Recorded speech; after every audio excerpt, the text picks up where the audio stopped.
I'm joined by Jason Stockner, who is our Director of Emergency Management, Sarah Isom, our Assistant Director of Emergency Management, and Chantal Bouchereau, who is our Director of Housing. We're going to start today with an overview of Forsyth County and how we're doing with COVID cases here in Forsyth County and what's our trajectory. So Jason, could you start off with that, please? Sure. Thank you, Haley, and good afternoon, everyone. We thank you for joining us today. Not a lot has changed really on the COVID front. Our state percent positive rate is currently at 11.8%. Forsyth County is currently reporting 13.5%. So we continue to see record high hospitalization rates and also increased case counts across most counties in North Carolina. So really not much has changed. There has been a slight dip in percent positive cases, but it's something we'll have to continue to monitor over the upcoming weeks. But please, again, we urged you last week, we'll continue urging you. Please remember the 3 W's and follow all campus procedures, protocols, and everything outlined in our reopening plan. Thanks, Jason. So, of course, the topic on everyone's mind is the vaccine. We're hearing lots of information come out in the media and lots of information, just swirling out. And so it's confusing. So can you give us a step-by-step or walk us through some of the most important details about the vaccine? Sure, absolutely. So to reiterate some communication that was sent to campus earlier today, there's still a lot of uncertainty and unknowns pertaining to the vaccine process.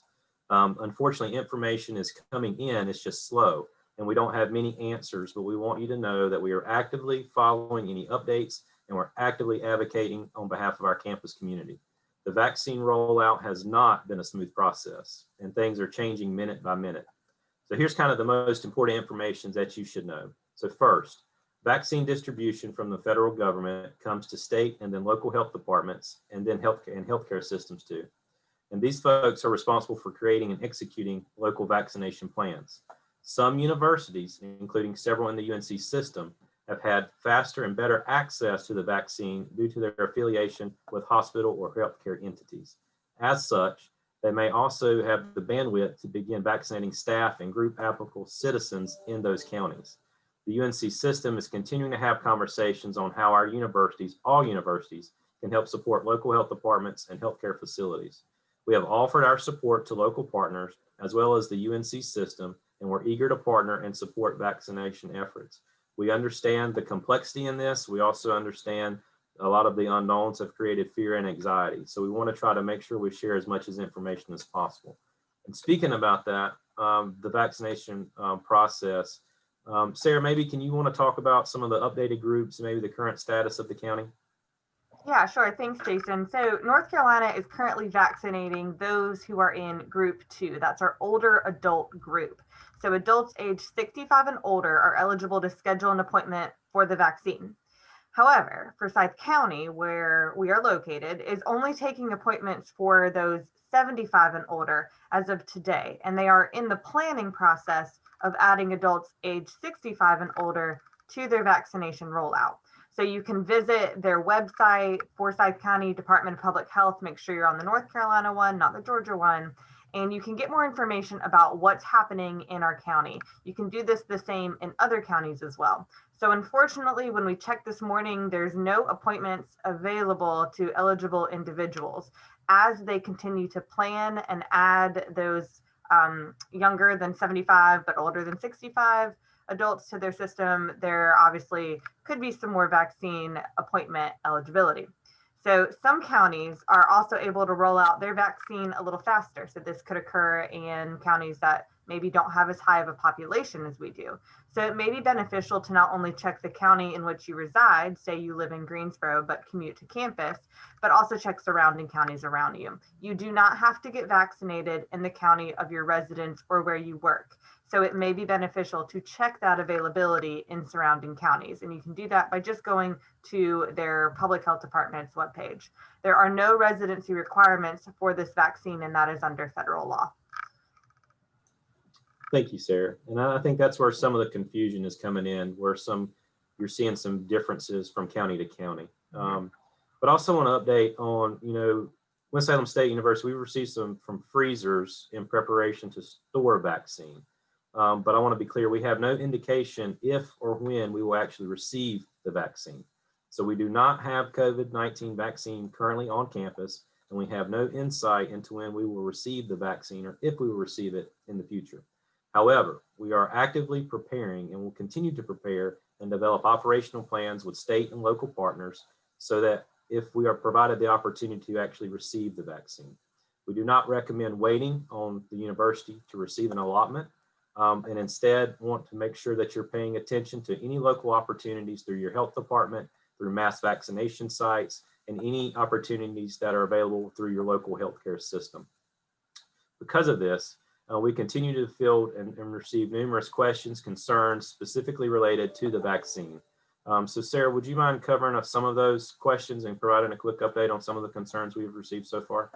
Definitely. So we have received a lot of questions and concerns from all employees, and some of them are questions that Jason and I have had ourselves, but particularly essential staff and those in health sciences. So health sciences faculty and staff and healthcare trainees, so people in programs, whether grad or undergrad, maybe those doing clinicals, are currently considered as group 3. So those are our frontline essential workers. For those in clinical rotations, we really want to urge you to check with your program or your site administrators to inquire if the vaccination is available through the program itself or offered by the clinical rotation sites. We have seen that occurring in other counties and schools, and we really urge you to have that conversation with them. So there may be a possibility that sites such as Novant or Wake Forest or Atrium offer this to the individuals that are working in their facilities, but you'll need to seek that information directly from them. Jason and I will not have it. Our office may not have it. That would not be communicated to us. So another thing that we've been talking about is university faculty and staff, so those in education, are designated by DHHS as group 3, again, those frontline essential workers. So, however, additional guidance has really not been released at this time. There's been a lot of miscommunication, some misinformation when compared to the outdated phased rollout plan. We've already seen it change multiple times, and it may differ slightly from county to county. As we've seen with the age groups, we've seen the same thing as we prepare to move to group 3. So for county by county updates, FAQs, group designations, we're really going to urge people and really push you towards visiting North Carolina's Your Spot, Your Shot. That's their vaccination portal. It's where you can get all that information for that specific information. And obviously, as we get that, and as we get any clarification on where educators are located, we will send that along to you. Thank you, Sarah. So as we mentioned, there's a lot of information that's continuing to rapidly change and evolve, as kind of we dealt with last semester. But we will continue to meet weekly with all of our partners, including Forsyth County Department of Public Health, and we will continue to advocate on behalf of our campus community. We'll also continue to meet with the UNC system and all partners that are a part of this response. And once we get any updates, we will pass those along as we receive them. As of this morning, there are many sites being considered as max vaccination sites that are in our area. And this is through the local health department and multiple healthcare systems that are supporting this response. So some sites you may see on the news or have already seen or will see include locations at the fairgrounds and also some locations in the Haynes Mall area. Again, there's not a lot of information available, but as we receive it, we will continue to pass that along, because keep in mind, we are all in this together. So thanks, Haley. Thank you for that update, Jason. Very, very useful. Sarah, can you talk a little bit about staff procedures? So we're still getting questions about if I feel sick, what happens, and what's the reporting procedures? Can you talk a little bit about what employees need to do in the event that they are diagnosed with COVID-19? Definitely. So we want to make sure that both our faculty and our staff understand when and how to report cases of COVID. So per our reopening and recovery plan, the procedure for reporting if you've been exposed to a positive confirmed case of COVID, or you yourself have tested positive for COVID-19, is to very first speak with your direct supervisor.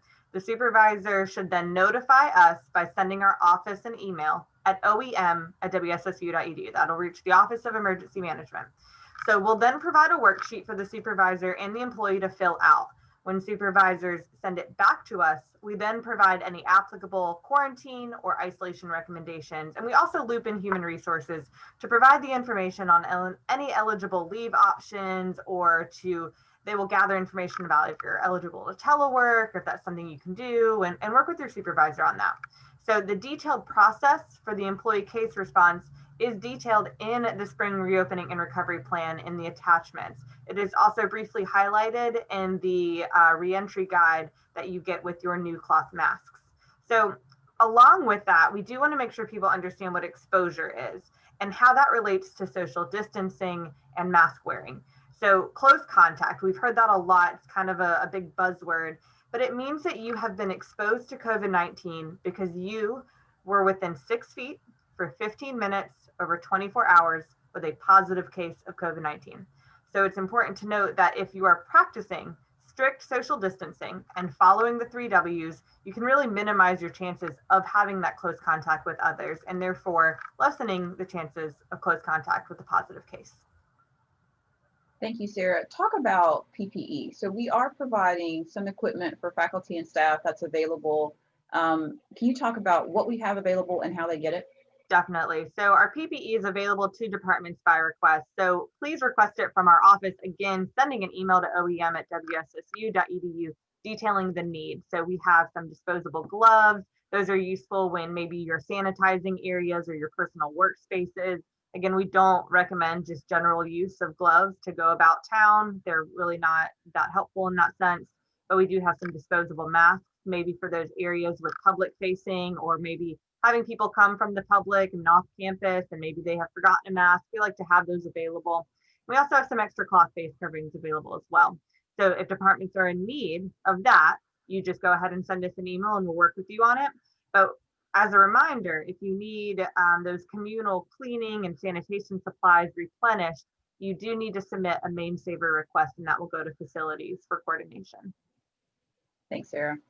So we're getting very close to move in and the students coming back on campus. We're all very excited to see them back on campus, but we want them to be safe, of course, when they get here. So before Chantal, I'm going to ask Sarah to go over the procedures for testing, because we are testing all of our residential students, and we have some opportunities for our non-residential students and our graduate students, of course. Sarah, can you talk us through that a little bit? Definitely. We are almost 6 days from students coming back to campus in our general move-in. So the majority of those residential students will be returning to campus in the last week of January, so right around the corner. We're requiring all of those residential students to be tested for COVID-19 prior to moving into the residence halls. And this has been coordinated and it matches up with their structured move-in process, similar to the fall semester. So students will report to the Anderson Center for testing, or they can present proof of a negative test result from the past 72 hours prior to their move-in. So this information has been communicated to those residential students prior to the winter holiday break and during each town hall and through numerous communications. So we think they have a really good kind of handle on what's going on, but we'll be there to remind them and make sure that they're guided through the reentry testing process throughout the entire time. So our non-residential students, maybe those in our graduate programs and those that commute to campus, they've also been invited to participate in this reentry testing. They're not required to do so because they're not living on campus, but they are more than welcome to partake in that reentry testing, either that Saturday, Sunday, Monday, Tuesday, and then again on Wednesday for the open testing opportunity. Thanks, Sarah. Chantal, tell us a little about how the move-in process is going. I'm sure we're prepared already to welcome our students back. So give us a little update on housing. Yes, we are doing great, moving along, and we cannot wait for the students to arrive. Our first group of students arrive on the 26th. That will be our new first-time freshmen, our transfers, and our readmitted students. We are also going to move in our Wilson groups that we will be moving out of Wilson and into their respective residence hall.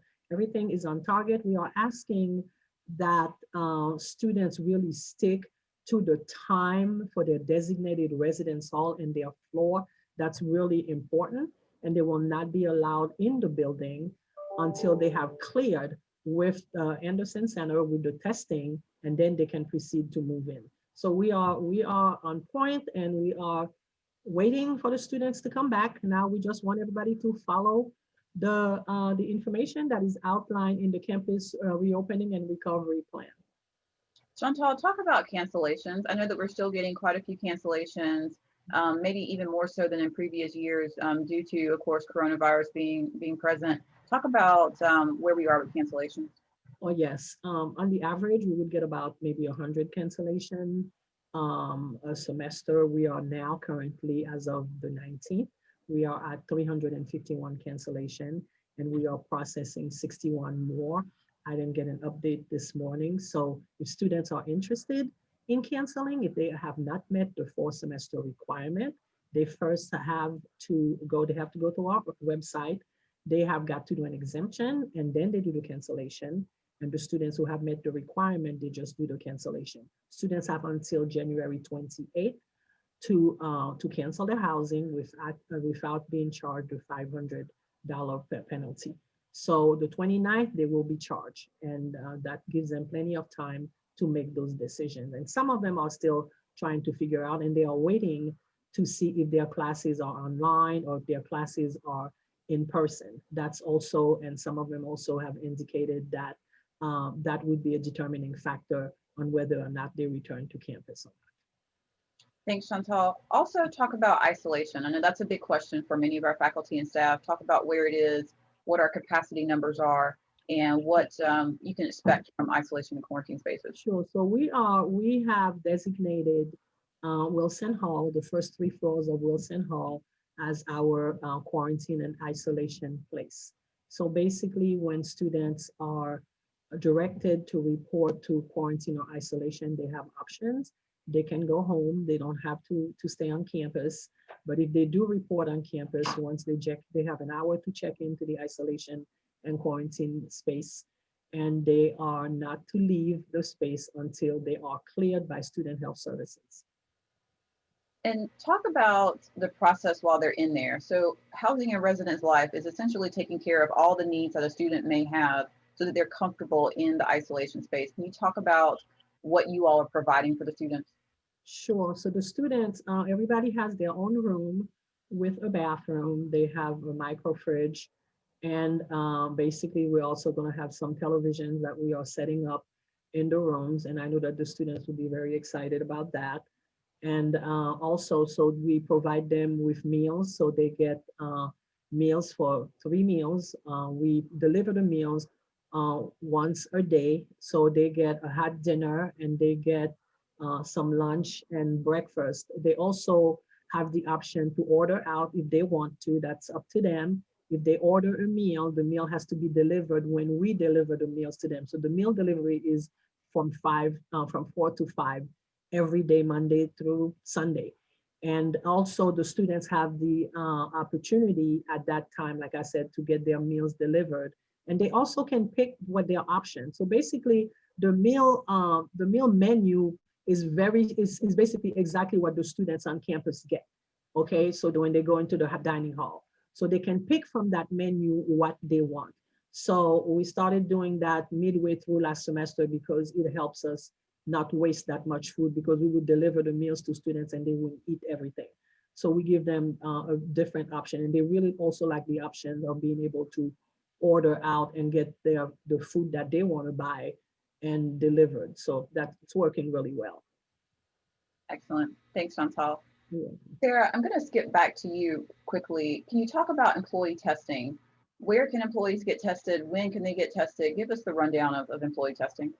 Sure. So employees can take part in the Wednesday testing opportunity. So there is one today from 10 a.m. until 4 p.m. and that will be every Wednesday until the end of the semester. So that is provided by a lab vendor that we're contracted with, and they are doing PCR, which is the gold standard testing, and they are doing the saliva swab. So it's just right inside the inside of your cheeks instead of the nasal swabs that go to the back of your brain, or the ones that go right here in your nostril. So this is the saliva one, so it's right here in the cheeks. Again, that's every Wednesday from 10 a.m. until 4 p.m. And that is in the lower level ground floor, main dining room in the Anderson Center.